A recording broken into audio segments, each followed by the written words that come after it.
Hello student, मैं दिव्या कौशिक आपकी chemistry mentor हूँ। स्वागत है आप सभी का B2E लर्निंग के ऑनलाइन प्लेटफॉर्म पे। तो बेटा केमिकल बॉन्डिंग चल रहा था अपना सीरीज में और अपन ने हाइब्रिडाइजेशन तक कर लिया था। बहुत अच्छे से अपन ने कम्प्लीटली हाइब्रिडाइजेशन कंप्लीट एकदम प्रैक्टिस के साथ बहुत ही अच्छे से कर लिया था। आई होप आपने प्रीवियस ईयर के क्वेश्चंस लगाए होंगे तो आपको कोई दिक्कत कहीं पे आई नहीं होगी, है ना। तो अपन अब स्टार्ट करते हैं कुछ नया टॉपिक, है ना। थोड़ा आगे बढ़ते हैं इस चैप्टर में। तो स्टार्ट करते हैं अपन वेस्पर थियरी, है ना। बहुत ही बेटा सिंपल सी थियरी है, कुछ भी नहीं है ना। जिसको हाइब्रिडाइजेशन आ गया ना वो वेस्पर में कहीं नहीं रुकने वाला किसी भी तरीके से, है ना। बस पता होना चाहिए हाइब्रिडाइजेशन का, ठीक है। और वो अपने को आता है, उसमें कोई दिक्कत है नहीं अपने को, है ना। करके आ चुके हैं अपन, खूब ही प्रैक्टिस करके आ चुके हैं, है ना। तो स्टार्ट करते हैं। बहुत सिंपल सी थियरी है। देखिए ज़रा किसने दी थियरी, थोड़ा सा अपन देखते हैं कि किसने दी theory. According to NCERT Sidgwick और पोवेल ने इस थियोरी को दिया और रीडिफाइन किया इसको, यानी कि दोबारा इसमें कुछ ना कुछ सब्सट्रैक्ट कर दिया। किसने? गिल्स्पी और नायहॉम ने, है ना। तो ये NCERT ने अपने को बताया। NCERT ने कहा कि भाई ये जो थियोरी है ये सिडविक और पोवेल ने दी है, इसको रीडिफाइन करा है गिल्स्पी और नायहॉम ने किया है। अब बेसिकली है क्या थियोरी, देखिए valence shell electron pair repulsion theory, पूरा नाम बहुत ही बड़ा सा, पर मतलब क्या है इस चीज़ का। अब देखो कोई भी मॉलिक्यूल जो होता है उसका हाइब्रिडाइजेशन निकालना तो अपने को बड़ी आसानी से आ जाता है। अब चाहे वो मॉलिक्यूल या आयन में दिया हो, चाहे वो स्ट्रक्चरल में दिया हो, मैंने आपको बताया है number of sigma bond plus में number of localised lone pair, और चाहे वो डेसिमल वगैरह में दिया हो, आप तो कहीं भी नहीं रुकने वाले हैं, आराम से निकाल लेंगे हाइब्रिडाइजेशन। पर अपने को थोड़ा आगे बढ़ने के लिए उसका शेप, उसका जियोमेट्री, ये सब तो पता होना चाहिए ना यार। भाई कोई मॉलिक्यूल है, क्या शेप में है ये, क्या किस तरीके से अगर हमको ड्रॉ करना पड़े इसको, चाहे वो 3D में करना पड़े तो अपन कैसे ड्रॉ करेंगे उसको, क्या शेप है इसका। तो इसका पता करने के लिए या बेसिकली मैं कहूँ एक बहुत ही स्पष्ट सी लाइन में, सीधी सी लाइन में कि भाई कोई भी मॉलिक्यूल का शेप क्या है, तो वेस्पर से हमें पता चल जाएगा कि क्या है शेप। तो वेस्पर थ्योरी बताती है किसी भी मॉलिक्यूल का शेप को, है ना। अब निकालने के लिए उसको हाइब्रिडाइजेशन आना बहुत ज़रूरी है बेटा, बिना हाइब्रिडाइजेशन के शेप अब निकलने वाले नहीं है, और वो अपने को आता है, ठीक है ना। तो देखना ज़रा, अब बात आती है, अपन ने पढ़ा है ये चीज़ कि देखो किसी भी एक मॉलिक्यूल में बॉन्ड पेयर होता है, लोन पेयर होता है, और बॉन्ड पेयर और लोन पेयर को मिला के अपन क्या बना देते हैं, इलेक्ट्रॉन पेयर बना देते हैं, है ना। अब इस बॉन्ड पेयर में रिपल्शन होता है बेटा, यानी कि एक दूसरे को ये दूर करते हैं। अब जब ये दूर करते हैं एक दूसरे को तो उनके शेप में कुछ ना कुछ चेंजेस आते हैं। तो पहले थोड़ा हम ये देखते हैं कि अगर बॉन्ड पेयर और लोन पेयर में रिपल्शन हो रहा है तो ज़्यादा किस में है, कम किस में है। और कभी अगर हमसे ये कॉन्सेप्ट पूछ लिया जाए कोई मॉलिक्यूल देके कि बताइए ज़रा ये आपका बॉन्ड पेयर है, बॉन्ड पेयर लोन पेयर है, दोनों में रिपल्शन अगर मैं जानना चाहूँ तो किस में है, तो थोड़ा ये कॉन्सेप्ट अपन देख लेते हैं। तो मैंने कहा कि लोन पेयर और लोन पेयर में सबसे ज़्यादा रिपल्शन है, फिर लोन पेयर और बॉन्ड पेयर में, और फिर बॉन्ड पेयर और बॉन्ड पेयर में। लगभग अगर मैं मानूं approximately lone pair bond pair और बॉन्ड पेयर का जो रिपल्शन है लगभग बराबर सही होता है। पर फिर भी हम थोड़ा सा इसको लिख देते हैं कि लोन पेयर बॉन्ड पेयर में ज़्यादा रिपल्शन होता है बॉन्ड पेयर के कंपैरिजन में। तो वहीं अगर मैं एक एग्जाम्पल आपको ड्रॉ करके बताऊँ, यहाँ पे ये आपका वाटर H2O और कुछ शेप इसकी अपने को पता है, अब तो ये है ना, और ये इसके पास दो फर्स्ट क्लास लोन पेयर। मैंने कहा कि ये इसका θ1, ये θ2 और ये θ3, ठीक है। और मैंने कहा कि बताइए मुझे रिपल्शन का सीक्वेंस मैं आपसे जानना चाहती हूँ कि किस में ज़्यादा रिपल्शन है, किस में कम रिपल्शन है, थोड़ा देखते हैं, आइए। तो मैंने कहा कि भाई ये जो आपका बॉन्ड पेयर, ये लोन पेयर है, सबसे ज़्यादा रिपल्शन किस में होता है, लोन पेयर में। तो ये जो आपके दोनों लोन पेयर है ना, ये दोनों लोन पेयर है, ये वाले, ये एक दूसरे को रिपेल करेंगे, सबसे ज़्यादा रिपेल करेंगे एक दूसरे को। तो मैंने कहा कि θ3 में तो सबसे ज़्यादा रिपल्शन होगा, फिर मैंने कहा लोन पेयर और बॉन्ड पेयर में, तो ये आपका लोन पेयर, ये आपका बॉन्ड पेयर, फिर θ2 में सबसे ज्यादा रिपल्शन होगा। और फिर मैंने कहा भाई सबसे लास्ट में बॉन्ड पर कराना, ये आपका बॉन्ड पेयर, ये आपका बॉन्ड पेयर, यानी कि सबसे कम रिपल्शन किस में होगा, θ1 में होगा। तो ये ऐसे आप पता लगा सकते हैं। तो सबसे ज्यादा रिपल्शन है लोन पेयर में, फिर लोन पेयर बॉन्ड पेयर में, फिर बॉन्ड पेयर में। अब जरा सोचो यार, जरा सोचो तुम कि जब रिपल्शन होगा, जब रिपल्शन होगा, जैसे मान लो इन दोनों के बीच में रिपल्शन हुआ, अब ये कुछ इस तरीके से थे, और थोड़ा रिपेल हुए, और थोड़ा रिपेल हुए, थोड़ा रिपेल होते जा रहे हैं, है ना। तो यानी ये यहाँ, तो यार इन दोनों का जो बॉन्ड एंगल है, ये देखो भाई, ये देखो, ये बॉन्ड एंगल कम होगा क्या, नहीं होगा, बिल्कुल कम होगा। और जब ये रिपेल होंगे, ऐसे रिपेल होंगे, तो इनके बीच का जो ये बॉन्ड एंगल है, ये तो बढ़ जाएगा। अरे बढ़ेगा कि नहीं बढ़ेगा, बढ़ेगा यार।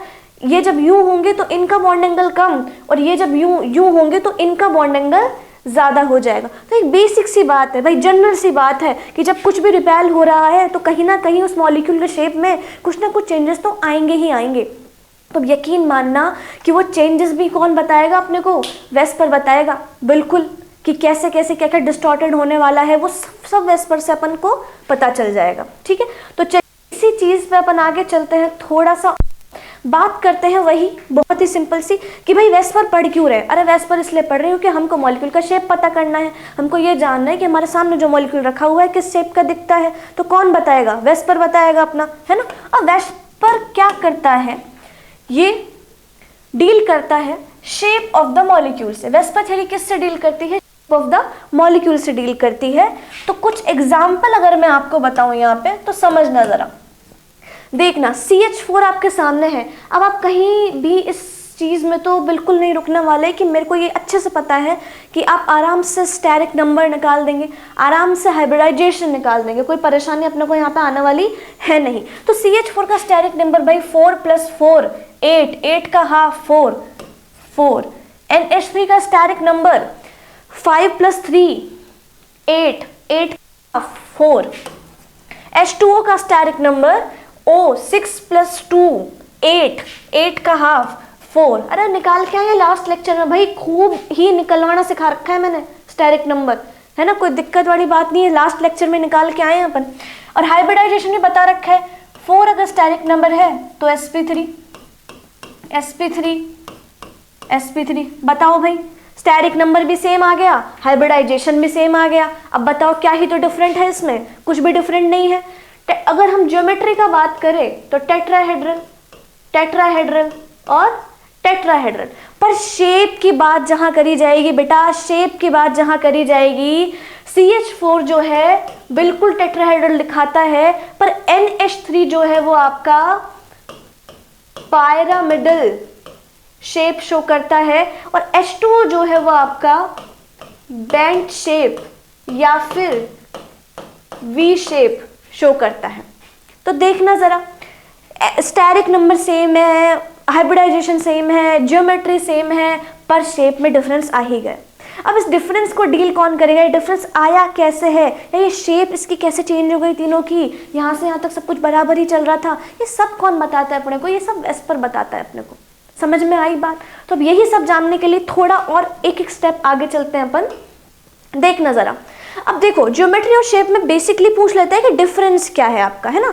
अपन कर तो रहे हैं ये चीज़ कि हाँ ठीक है शेप पता कर लेंगे हम, पर ठीक है भाई, पर हमने को ये भी तो पता होना चाहिए ना कि एक तरफ ज्योमेट्री जो है और एक तरफ शेप जो है, दोनों में डिफरेंस क्या है किसी भी एक मॉलिक्यूल के में। यार ऐसा क्या है, ऐसा क्या कंसिडरेशन होता है दोनों में अलग अलग कि ये एकदम अलग हो जाता है और ये एकदम अलग हो जाता है ना। तो समझना ज़रा इस चीज़ को, मैं क्या कह रही हूँ।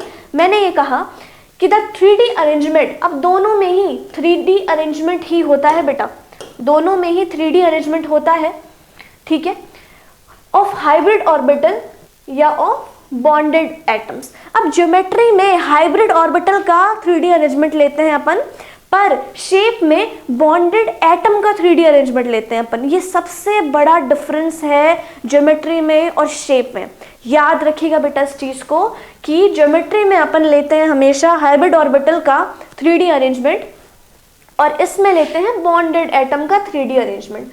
Around the central atom in space is called geometry of molecule ion and around the central atom in space called shape of molecule ion. अरे भाई मैं बस इतना कहना चाह रही हूँ आपसे, मैं सिर्फ इतना कहना चाह रही हूँ आपसे कि ज्योमेट्री में अगर हमको ज्योमेट्री देखनी है अपन को किसी भी एक मॉलिक्यूल की, तो अपन कंसीडर कर लेंगे उसका हाइब्रिड ऑर्बिटल का 3D अरेंजमेंट, है ना, जो भी उसके हाइब्रिड ऑर्बिटल्स हैं वो किस तरीके से अरेंज हैं उनकी 3D देखेंगे अपन। पर अपन शेप में सिर्फ और सिर्फ उस मॉलिक्यूल के जो बॉन्डेड बॉन्डेड बॉन्डेड बॉन्डेड यानी कि बॉन्डेड यानी बॉन्ड पेयर्स जो हैं उनका सिर्फ कंसिडर करते हैं 3D, और वो क्या होता है अपना शेप होता है। तो मैं एक स्टेटमेंट यहाँ पे निकालूं, एक कंक्लूजन निकालूं कि शेप in geometry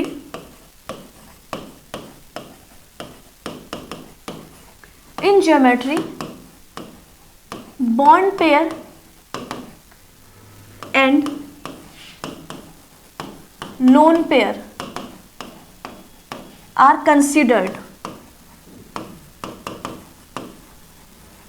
बिल्कुल, बॉन्ड पेयर को भी कंसिडर किया जाता है, लोन पेयर को भी कंसिडर किया जाता है, पर इन शेप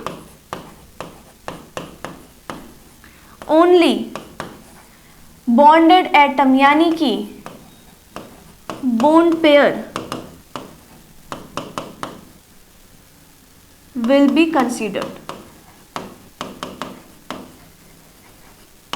ठीक है, तो सिर्फ और सिर्फ बॉन्ड पेयर को कंसिडर किया जाता है, लोन पेयर को कंसिडर नहीं किया जाता। अब जरा सोचो यार, बहुत कॉमन सेंस वाली बात है ये तो, कि भाई जिस चीज़ को कंसिडर कर ही नहीं रहे, किसको नहीं कर रहे शेप में, अपन शेप में लोन पेयर को कंसिडर नहीं कर रहे हैं। अब जब लोन पेयर को कंसिडर नहीं कर रहे हैं अपन, तो शेप का डिटर्मिनेशन कहाँ चला जाएगा, लोन पेयर की तरफ चला जाएगा ना। तो अगर मैं स्टेटमेंट लिखूँ भाई, मैं स्टेटमेंट लिखूँ कि शेप का जो डिटर्मिनेशन है, यानी कि शेप कैसे डिटरमाइन कर रहे हैं अपन, तो लोन पेयर से डिटरमाइन कर रहे हैं भाई अपन, है ना भाई। डिफरेंस तो इसी का ही है ना दोनों में, डिफरेंस तो इसी का ही है दोनों में भाई। ज्योमेट्री में तो अपन दोनों को ले लेते हैं, लोन पेयर बॉन्ड पेयर को, पर शेप में तो हम सिर्फ एक लोन पेयर को ही ले पाते हैं, सॉरी बॉन्ड पेयर को ही ले पाते हैं, लोन पेयर को नहीं लेते। और जिसको नहीं लिया जाएगा डिफरेंस तो वही क्रिएट करेगा, और जब नहीं लिया जाएगा जिसको डिफरेंस वही क्रिएट करेगा, तभी तो टेट्राहेड्रल और पिरामिडल अलग अलग हो गए, तभी तो दोनों की ज्योमेट्री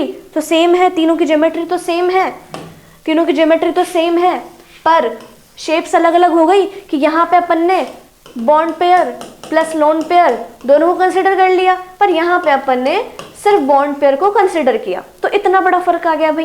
और फर्क कैसे लिया जाएगा, फर्क किसने किया, फर्क किया लोन पेयर ने। इसलिए कहती हूँ मैं ये चीज़, या इसलिए मैंने ये कहा स्टेटमेंट कि शेप जो है उसका डिटर्मिनेशन किससे होता है, लोन पेयर से होता है, यानी कि वही अलग है तो उसी से ही होगा। समझ में आई बात। तो बात करते हैं अपन कुछ पोस्टुलेट के बारे में बातें करते हैं बेटा। तो देखिए ज़रा, अब हम वेस्पर के पोस्टुलेट देखते हैं थोड़े। क्या है पहला पोस्टुलेट, अपन 3 पोस्टुलेट पढ़ेंगे वेस्पर के। तो क्या कह रहा है पहला पोस्टुलेट, ये कह रहा है कि इफ ऑल इलेक्ट्रॉन पेयर, अब इलेक्ट्रॉन पेयर के बारे में अगर बातें हो ही रही है तो मैं पहले आपको ये चीज़ बता दूं कि इलेक्ट्रॉन पेयर का मतलब है bond pair plus lone pair. ठीक है, ये मतलब है इलेक्ट्रॉन पेयर का, यानी कि इलेक्ट्रॉन पेयर जो है वो आपका bond pair plus lone pair से मिलके बना होता है। अब ये कह रहा है कि if all electron pair around the central atom are bond pair, there is no lone pair, then shape depend on the type of the hybridisation on central atom. यानी कि कोई भी एक मॉलिक्यूल है, उसके जो इलेक्ट्रॉन पेयर्स में से, जो कि बॉन्ड पेयर और लोन पेयर दोनों से मिलके बने हैं, सारे के सारे बॉन्ड पेयर हैं, कोई भी लोन पेयर है ही नहीं। तो फिर कैसे शेप डिटरमाइन होगी भाई, जो उसके सेंट्रल एटम का हाइब्रिडाइजेशन होगा उससे शेप डिटरमाइन हो जाएगी। क्या दिक्कत है इसमें, जैसे मान लो कुछ तरीके मैंने आपको बताया इस चीज़ में। जैसे मैं यहाँ स्टेरिक नंबर का वैल्यू लिख रही हूँ, n बराबर 2, 3, 4, 5, 6, 7, और मैंने कहा कि इलेक्ट्रॉन पेयर यानी कि bond pair plus lone pair कितना है, यहाँ पे 2 + 0, यहाँ पे 3 प्लस 0, यहाँ 4 प्लस 0, यहाँ 5 प्लस 0, यहाँ 6 प्लस 0, यहाँ पे 7 प्लस 0। ठीक है, तो बात करें अगर अपन हाइब्रिडाइजेशन की, तो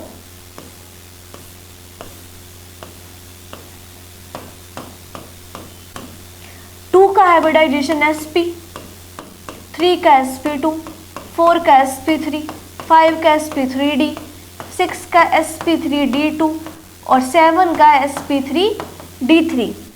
और बात करें यहाँ पे हम शेप की अगर, तो क्योंकि अपन ने ये ही पोस्टुलेट पढ़ा है अभी कि जितना भी आपका इलेक्ट्रॉन पेयर है जो बॉन्ड पेयर लोन पेयर से मिलके बना है, उसमें सारा का सारा बॉन्ड पेयर है, एक भी लोन पेयर यहाँ पे प्रेजेंट नहीं है, 0 0 0 0 0। तो शेप डिसाइड किससे हो जाएगी? शेप डिसाइड हो जाएगी आपके हाइब्रिडाइजेशन जो कि सेंट्रल एटम का है। तो जो sp हाइब्रिडाइजेशन, तो शेप होगा आपका यहाँ पे लीनियर, शेप होगा यहाँ पे आपका ट्राइगोनल प्लेनर, शेप होगा यहाँ पे आपका टेट्राहेड्रल, शेप होगा यहाँ पे आपका TBP, trigonal bipyramidal, shape होगा यहाँ पे आपका ऑक्टाहेड्रल, शेप होगा यहाँ पे आपका पेंटागोनल बाय पायरामिडल। समझे इस चीज को? बहुत ही सिंपल सी चीज, बहुत ही सिंपल सा पोस्टुलेट है ये कि भाई सारा का सारा बॉन्ड पेयर है, एक भी लोन पेयर नहीं है। तो जो शेप डिसाइड कर देंगे अपन यहाँ पे इसकी, वो किससे डिसाइड करेंगे? सेंट्रल एटम के हाइब्रिडाइजेशन जो होगा उससे डिसाइड कर देंगे। तो 2 का लीनियर, 3 का डायगोनल प्लेनर, 4 का टेट्राहेड्रल, 5 का TBP, 6 का ऑक्टाहेड्रल, 7 का पेंटागोनल बाय पायरामिडल। बस इतनी सी बात है ये पोस्टुलेट 1 की। तो देखो कैलकुलेशन करना सिखाती हूँ मैं आपको कि किसी भी एक मॉलिक्यूल में कितना बॉन्ड है, कितना लोन पेयर है। हमको पता होना चाहिए ये बात कि भाई हम बॉन्ड पेयर लोन पेयर की बातें कर रहे हैं, जब से हमको ये तो पता हो कि किसी भी एक मॉलिक्यूल में बॉन्ड पेयर लोन पेयर निकालेंगे कैसे अपन, है ना। तो देखो ऐसे निकालेंगे, समझना जरा इस चीज़ को, देखना। जैसे मैंने कहा NH3, तो मेरे को उसका स्टेरिक नंबर बताओ पहले तो। 4 होगा भाई, 4 ही होगा ना। 5 + 3 / 2, 5 6 7 8 8 / 2, 4 हो गया। हालांकि ये सब बातें अपन ने हाइब्रिडाइजेशन में पढ़ रखी है, कोई दिक्कत वाली बात नहीं है। 8 का भी हाफ 4, 8 9 10 11 12, 12 का हाफ 6, 6 + 4 10 + 2 12, 12 का भी हाफ 6, 6 + 6 6। ठीक है, हाइब्रिडाइजेशन की अगर हम बात करें तो sp3 sp3 sp3d2, भाई 6 आ चुका है, sp3d2 sp3d2। अब अगर बॉन्ड पेयर और लोन पेयर निकालने की बात हम करें यहाँ पे, तो देखना जरा, समझना एक बार के लिए, काम आने वाला है ये बहुत ज़्यादा। मैंने कहा 4 मेरा स्टेरिक नंबर है और NH3 के पास 3 बॉन्ड पेयर है। भाई NH3 3 ही तो बॉन्ड पेयर बना रहा है ना, 3 हाइड्रोजन के साथ, तो 3 बॉन्ड पेयर है इसका। तो फिर बॉन्ड पेयर कितने हुए? 4 में से 3 बॉन्ड पेयर प्लस बचा कितना? 1 लोन पेयर। अब जैसे यहाँ पे 4 स्टेरिक नंबर है इसका, यानी कि 4 बनेंगे, bond pair plus lone pair का जो है 4 बनेंगे, यानी इलेक्ट्रॉन पेयर जो है 4 है इसका टोटल। अब इलेक्ट्रॉन पेयर में से जो 4 टोटल है इसका, उसमें बॉन्ड पेयर कितने हैं, लोन पेयर कितने, ये अपने को पता करना पड़ेगा। तो देखो ज़रा, 4 ऑक्सीजन यहाँ पे जुड़े हुए हैं यानी ऐड है, तो वही 4 + 0, चारों के चारों बॉन्ड पेयर, एक भी लोन पेयर नहीं है। यहाँ 6 स्टेरिक नंबर यानी इलेक्ट्रॉन पेयर 6 है यहाँ पे। अब इस इलेक्ट्रॉन पेयर में बॉन्ड पेयर लोन पेयर कितने हैं, आइए देखते हैं कि यहाँ कितने एटम जुड़े हुए हैं। यहाँ पे तो 6 एटम जुड़े हुए हैं, यानी कि सारे के सारे बॉन्ड पेयर, एक भी लोन पेयर नहीं। यहाँ पर 6 आपका यहाँ पे स्टेरिक नंबर यानी कि इलेक्ट्रॉन पेयर कितना है, 6 है। अब उस 6 में से 4 जो जुड़े हुए हैं ऐड है वो बॉन्ड पेयर, और जो बाकी जो 2 बचे वो हैं लोन पेयर, यानी कि 4 + 2 6, देखो 6 के 6 बॉन्ड पेयर, दैट्स इट। तो ऐसे हम आराम से bond pair plus lone pair को निकाल लेंगे, कोई दिक्कत वाली बात यहाँ पे है नहीं, ठीक है। आइए आगे चलते हैं अगले पोस्टुलेट पर, बात करते हैं पोस्टुलेट 2 की, समझना ज़रा।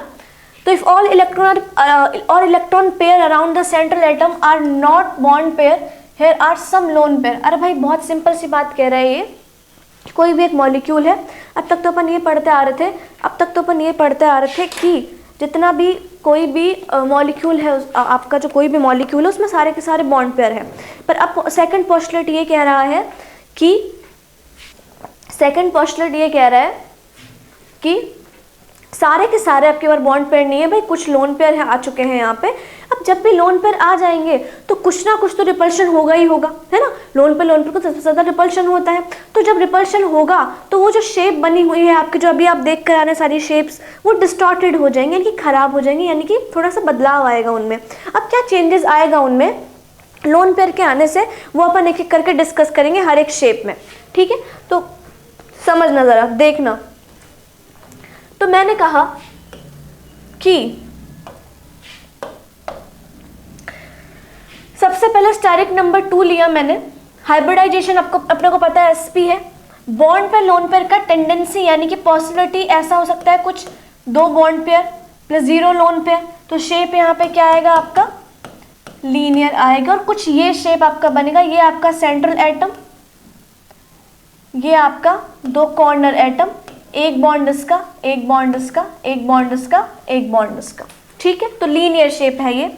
अब की बार स्टेरिक नंबर 3 लिया है मैंने यहाँ पे, और hybridisation sp2, possibility bond pair lone pair की 3 + 0 हो सकती है और 2 + 1 हो सकती है भाई, या तो 3 बॉन्ड पेयर और 0 लोन पेयर, या फिर 2 बॉन्ड पेयर और 1 लोन पेयर। हाँ भाई यही हो सकता है। अब 1 bond pair plus 2 lone pair, ये तो पॉसिबल ही नहीं है, बॉन्ड बनाने के लिए 2 लोग तो होने ज़रूरी है ना भाई। तो देखो अब की बार 3 + 0 के सेट में क्या शेप आएगा, ट्रायगोनल प्लेनर। क्या बनेगा ट्रायगोनल प्लेनर में, ये आपका सेंट्रल एटम और कुछ ट्रायगोनल प्लेनर आपका ये बन के तैयार, एक बॉन्ड इसका, एक बॉन्ड इसका, एक बॉन्ड इसका, एक बॉन्ड इसका, सॉरी एक इलेक्ट्रॉन इसका, एक इलेक्ट्रॉन इसका, ठीक है। 2 + 1 के सेट में क्या शेप आएगा आपका, बेंट शेप या वी शेप। तो देखना जरा भाई 2 + 1 में कुछ हिसाब किताब इस तरीके का है कि 2 तो आपके पास बॉन्ड पेयर है, ठीक है, बना दिए मैंने, और एक आपके पास लोन पेयर है, बना डाला मैंने, बस ये रहा आपका बेंट शेप। क्या दिक्कत है इसमें, ठीक है। बात करते हैं अपन स्टेरिक नंबर 4 की। 4 में sp3 हाइब्रिडाइजेशन, एक पॉसिबिलिटी 4 + 0 की हो सकती है, एक 3 + 1 की हो सकती है, और एक 2 + 2 की हो सकती है। अब 4 + 0 में शेप जो आता है वो आता है टेट्रा हेड्रल। तो कुछ इस तरीके का शेप आपको मिलने वाला है टेट्राहेड्रल में, देखना ज़रा, यही शेप होता है टेट्राहेड्रल का, बिल्कुल यही शेप होता है। 3 + 1 में शेप आता है आपका पायरामिडल।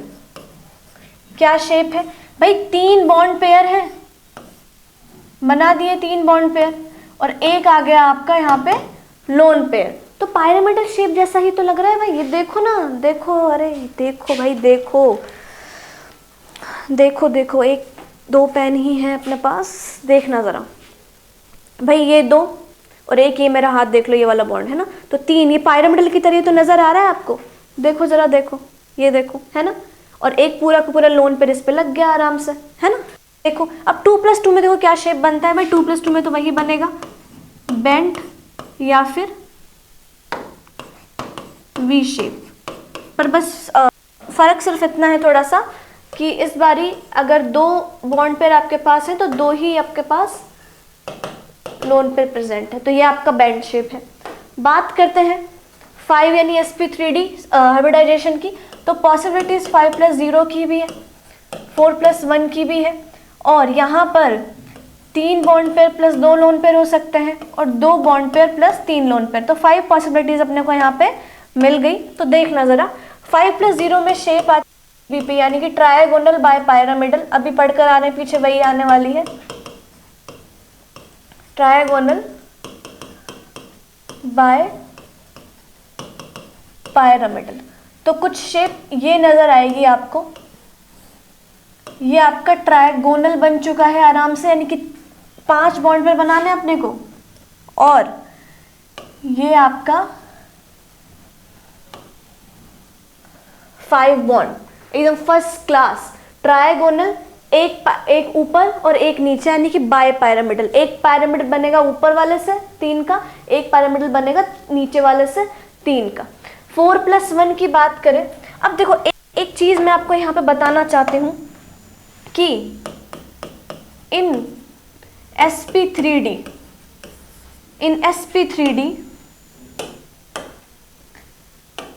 देखिए इन sp3d में जो लोन पेयर आप लगाएंगे वो हमेशा इक्वेटोरियल,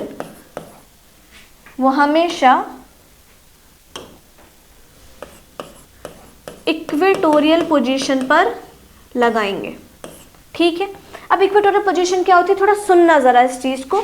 जैसे आपका ये शायद अपन बात कर चुके हैं इस बारे में, ये आपके इक्वेटोरियल और इक्वेटोरियल पोजीशन है, और ये आपकी एक्सियल और एक्सियल पोजीशन है, और ये तीनों आपकी इक्वेटोरियल पोजीशन है। ठीक है, तो हमेशा बॉन्ड पेयर जो भी हमेशा लोन पेयर जो भी लगेगा वो या तो यहाँ लग सकता है, या यहाँ लगेगा, या यहाँ लगेगा। बहुत ही कम चांसेस ऐसे होंगे जब एक्सियल पे लग जाए, पर पहला प्रेफरेंस अपन किन को देंगे, पहला प्रेफरेंस देंगे अपन इक्वेटोरियल पोजीशंस को। ठीक है, तो आइए आगे चलते हैं। तो मैंने कहा कि आपके बार 4+1 का कुछ अपने पास सेट आया है, यानी 4 बॉन्ड पेयर है, एक लोन पेयर है। तो इस बारी शेप देखो क्या होगी, यानी शेप तो पहले बाद में बताएंगे, पहले यहाँ से देखते हैं अपन। टीबीपी अपना पेरेंटल शेप है 5 का, यानी sp3d का टीबीपी पेरेंटल शेप है अपना। तो देखना जरा, एक लोन पेयर है आपका, अब वो एक लोन पेयर हम एक्सियल पे तो लगा ही नहीं सकते हैं, तो हम लगाएंगे इक्वेटोरियल पे। तो कुछ इस तरीके का देखना जरा,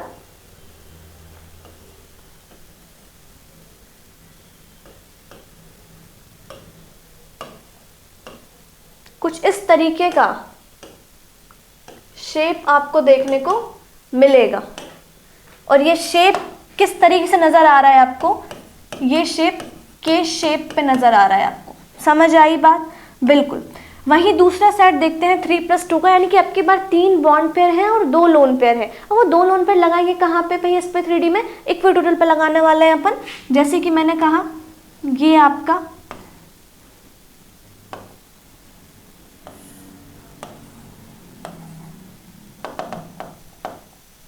देखना जरा, देखना भाई, देखना।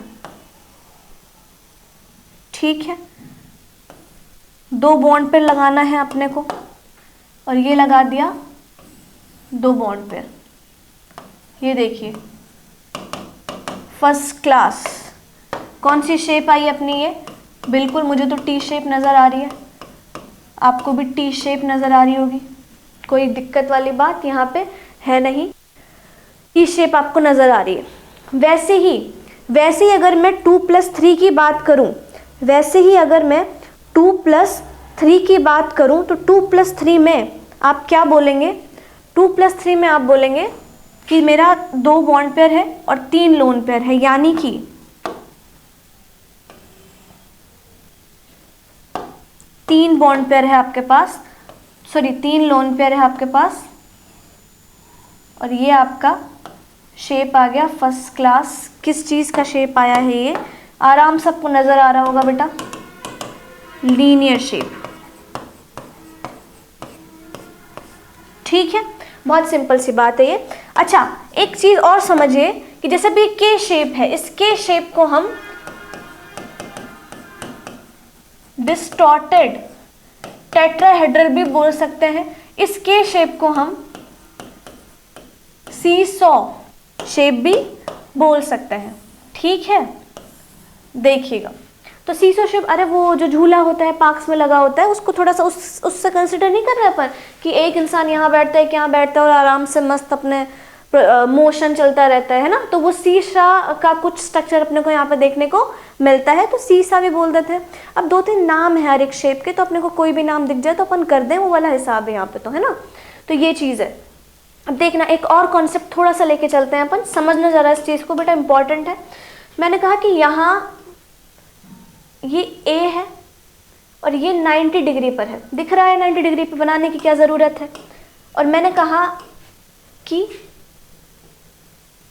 ये बी है और ये 180 डिग्री पे। अब ज़रा सोचो यार, लोन पेयर और बॉन्ड पेयर में रिपल्शन तो होगा, बिल्कुल होता ही है वो, तो है ना। तो लोन पेयर बॉन्ड पेयर में जब रिपल्शन होगा तो ये दोनों, ये जो दोनों है ये यूं खिसकेंगे, और जब ये दोनों यूं खिसकेंगे, इन दोनों में रिपल्शन होगा, तो ये थोड़ा सा कुछ इस तरीके से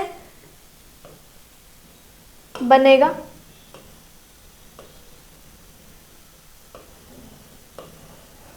है ना।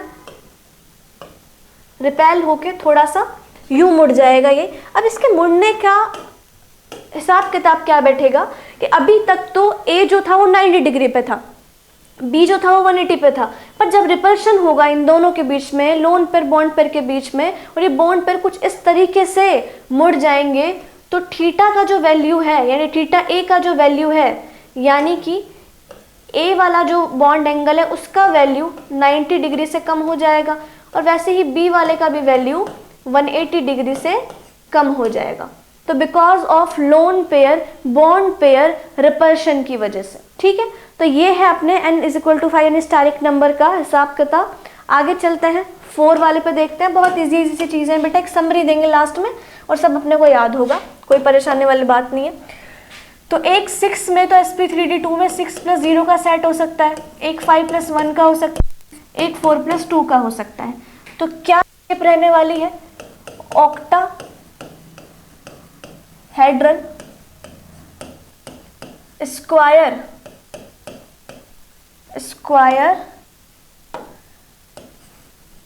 पायरामिडल और स्क्वायर प्लेनर। ऑक्टाहेड्रल में कुछ स्ट्रक्चर देखिए एक बारी,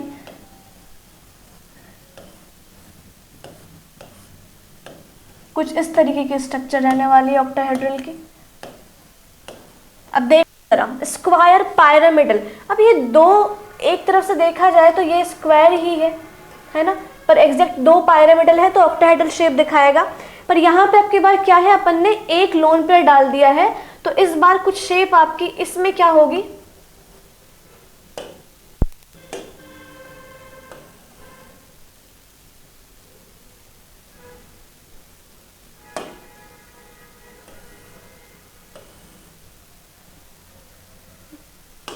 ये और एक लोन पेयर और एक ये यहाँ पे बॉन्ड पेयर, ठीक है। तो अब की बार स्क्वायर तो बना ही रहेगा, पर जो पायरामिडल था, जो बाय था, 2 पायरामिडल लगे हुए थे ऊपर नीचे, उसमें एक जना जो है वो लोन पेयर में कन्वर्ट हो गया, तो क्या शेप आ जाएगी, स्क्वायर तो है ही पर बाय पायरामिडल की जगह पायरामिडल आ जाएगा, कि एक ही पायरामिडल है तो ओनली पायरामिडल आ जाएगा। वहीं अगर स्क्वायर प्लेनर की बात करें अपन, तो अब की बार यहाँ पर 2 लोन पेयर्स है, तो बात करते हैं अपन, देखो जरा,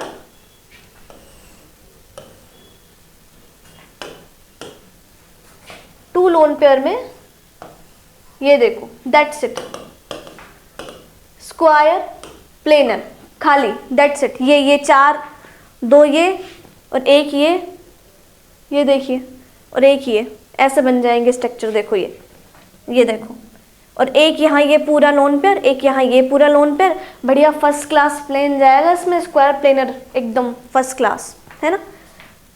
आइए आगे चलते हैं। 7 में एक 7 + 0 बन सकता है, एक 6 + 1 बन सकता है, एक 5 + 2 बन सकता है, इससे ज़्यादा नहीं बनेंगे सेट। 7 + 0 का शेप है पेंटागोनल बाय पिरामिडल। 6 + 1 का शेप है, एक बार इसका शेप बनाते हैं अपन, तो देखो ज़रा, 1 2 2 3 4 5 पेंटागोनल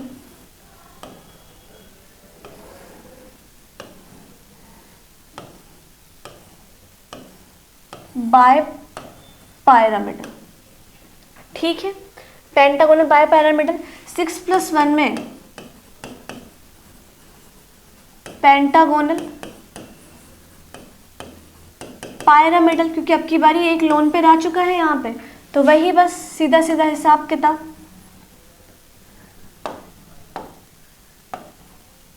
वन 2 3 4 5 पेंटागोनल बनाएंगे पहले तो। बन गया पेंटागोनल,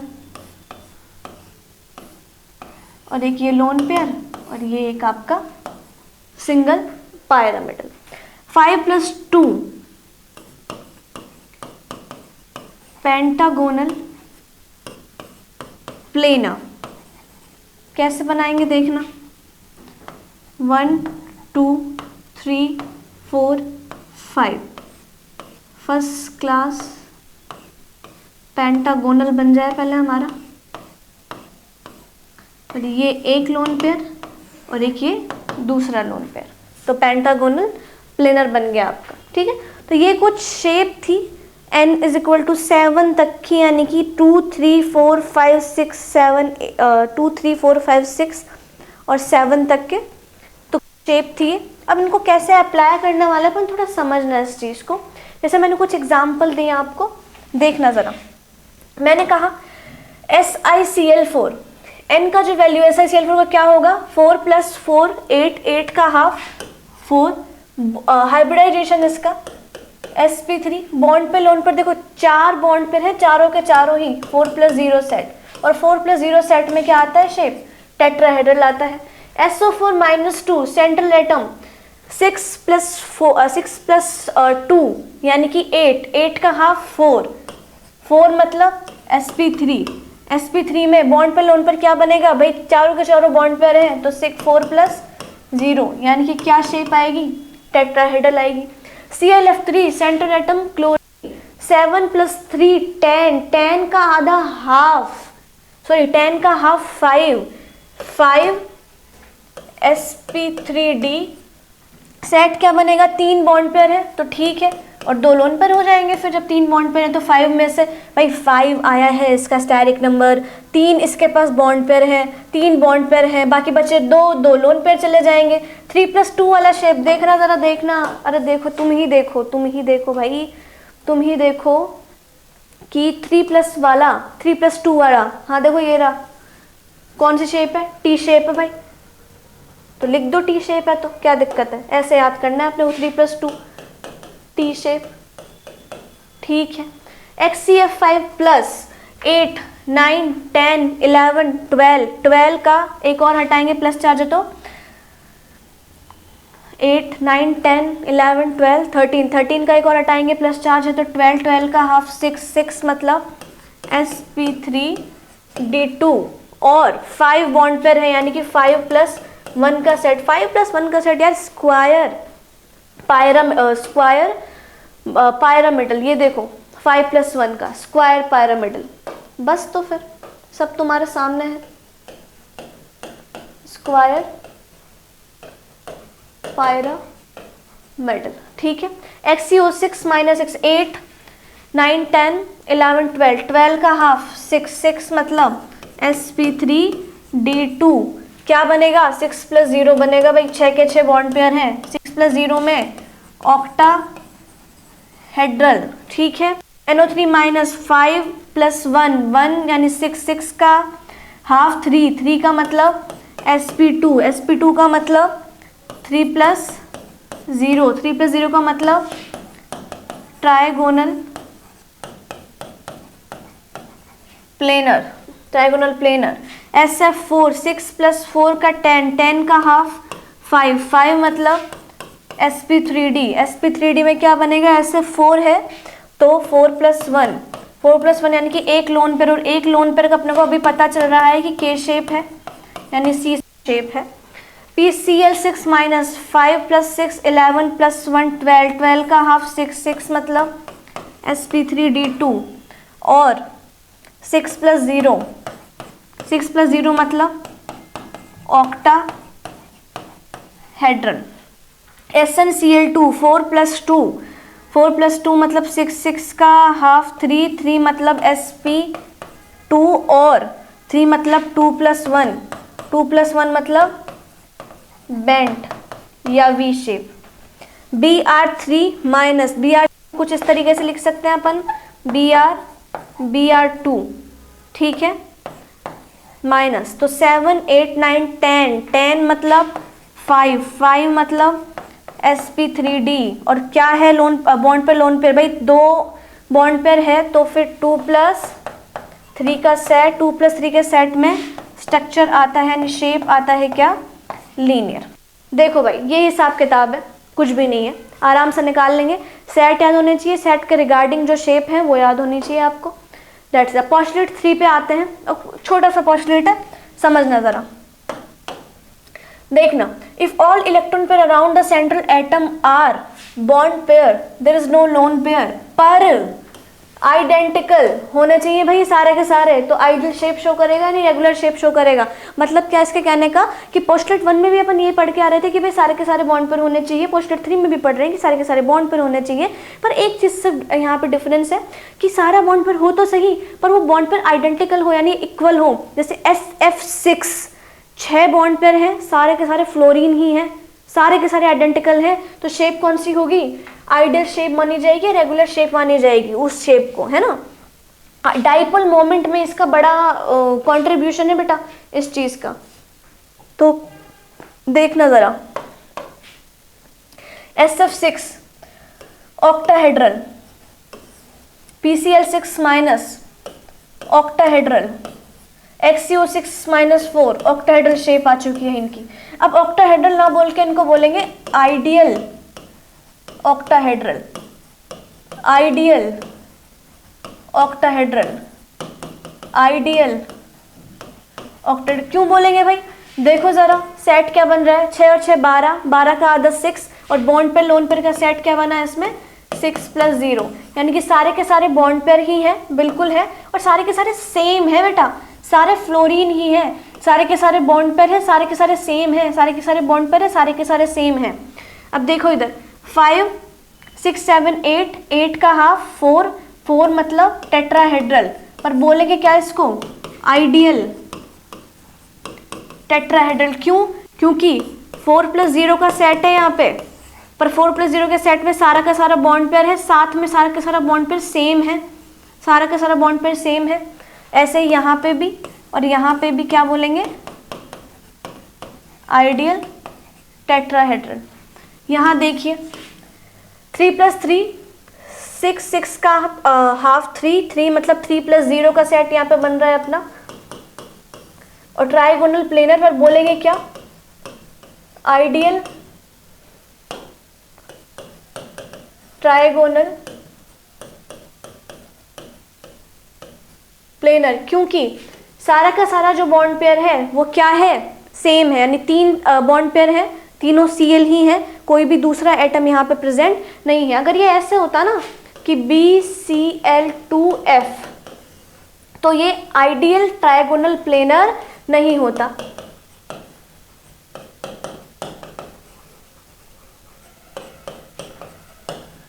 बिल्कुल नहीं होता ये, क्योंकि यहाँ माना कि 3 बॉन्ड पेयर है, 3 + 0 का ही सेट आएगा, पर तीनों के तीनों बॉन्ड पेयर अलग अलग है, तीनों के तीनों बॉन्ड पेयर अलग अलग है, यानी कि 2 Cl है और 1 फ्लोरीन है, तो थोड़ा दिक्कत आ जाएगा, फिर वो आइडियल में नहीं जा पाएगा, ठीक है ना। तो बात करते हैं कुछ इस तरीके से। तो मैंने अगर आपको एक समरी में बनाना चाहूँ आपके लिए, मुझे थोड़ा अंदाज़ा है इस बात कि एक बार अपन जब पोस्टुलेट 2 पढ़ते हैं थोड़ा सा, तो थोड़ा सा अपन को याद करने में दिक्कत आता है पोस्टुलेट 2 का, तो मैं आपके लिए एक समरी थोड़ा ड्रॉ करती हूँ यहाँ पे, ताकि आपको थोड़ा सा आसानी रहे याद करने में। जैसे मैंने कहा कि n बराबर में 2 है, तो n बराबर में 2 है, n बराबर में 3 है, n बराबर में 4 है, n बराबर में 5 है, n बराबर में 6 है और n बराबर में 7 है। फिर मैंने कहा इसका sp है, sp2 है, sp3 है, sp3d है और sp3d2 है और sp3d3 है। फिर मैंने कहा थोड़ा इस बारे में कि अगर हम सेट की बात करें तो 2 + 0 बनेगा। अगर हम सेट की बात करें तो दो सेट बनेंगे, 3 + 0 2 + 1। अगर हम सेट की बात करें तो 3 सेट बनेंगे, 4 + 0 और 3 + 1 और 2 + 2। अगर हम सेट की बात करें तो कुछ यहाँ पे हमको 5 + 0 का सेट भी बनेगा, कुछ यहाँ पे हमारे पास 4 + 1 का बनेगा, कुछ यहाँ पे हमारे पास 3 + 2 का बनेगा, कुछ यहाँ पे हमारे पास 2 + 3 का भी बनेगा। ठीक है, अगर हम सेट की बात करें यहाँ पे तो कुछ हमारे पास यहाँ पे 6 + 0 का भी बनेगा, कुछ हमारे पास यहाँ पे 5 + 1 का भी बनेगा, कुछ यहाँ पे हमारे पास 4 + 2 का भी बनेगा।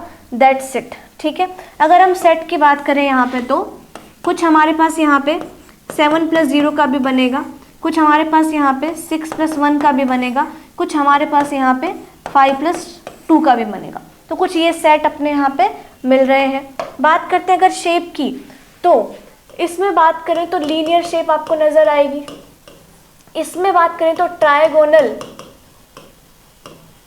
प्लेनर नजर आएगा आपको। ठीक, इसमें बात करें तो आपको वी शेप नजर आएगी। 4 + 0 में बात करें अगर हम आपकी तो ये आपको टेट्राहेड्रल दिखाएगा। 3 + 1 में बात करें तो पायरामिडल दिखाएगा।